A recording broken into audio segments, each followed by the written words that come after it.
नमस्कार मैत्रिणींनो, आज मी बनवणार आहे मेथीची भाजी। सुरुवातीला ही भाजी मी स्वच्छ पाण्याने धुवून घेणार आहे। नंतर एका जाळीदार भांड्यामध्ये ही भाजी मी काढून घेत आहे। जाळीदार भांड्यामध्ये भाजी काढल्यामुळे भाजीतील पाणी पूर्ण वितळून जाईल आणि आपली भाजी चांगली बनेल। ही भाजी बनवायला खूपच सोपी आहे। सुरुवातीला तेल ओतून घ्यायचं आहे।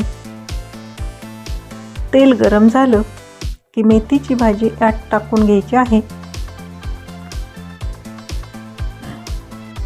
मेथीची भाजी टाकून झालेली आहे। आता मेथीची भाजी पूर्णपणे आपल्याला हलवून घ्यायची आहे, म्हणजे मीठ किती टाकावं याचा अंदाज कळेल। मेथीची भाजी पूर्ण हलवून झाल्यानंतर आता मी मीठ टाकून घेणार आहे। भाजीवर कुठलंही झाकण न झाकता भाजी अशीच मिठात शिजवून घ्यायची आहे। सुरुवातीला भाजीला खूप पाणी सुटेल, नंतर भाजी पाणी शोषून घेईल। आता मी यामध्ये मटकीची डाळही टाकून घेणार आहे।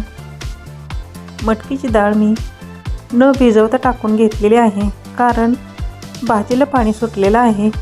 त्या पाण्यामध्ये ही मटकीची डाळही शिजून निघेल। मटकीची डाळ टाकल्यानंतर भाजी अशी पूर्णपणे हलवून घ्यायची आहे। गॅस आपला मंद आचेवरच ठेवायचा आहे, म्हणजे भाजी चांगली शिजेल। तुम्ही पाहू शकता भाजीला भरपूर पाणी सुटलेलं आहे आणि हे पाणी भाजी थोड्या वेळाने पूर्णपणे शोषून घेणार आहे। भाजीतील पाणी पूर्ण शोषून घेतल्याशिवाय शेंगदाणा कूट टाकायचा नाही।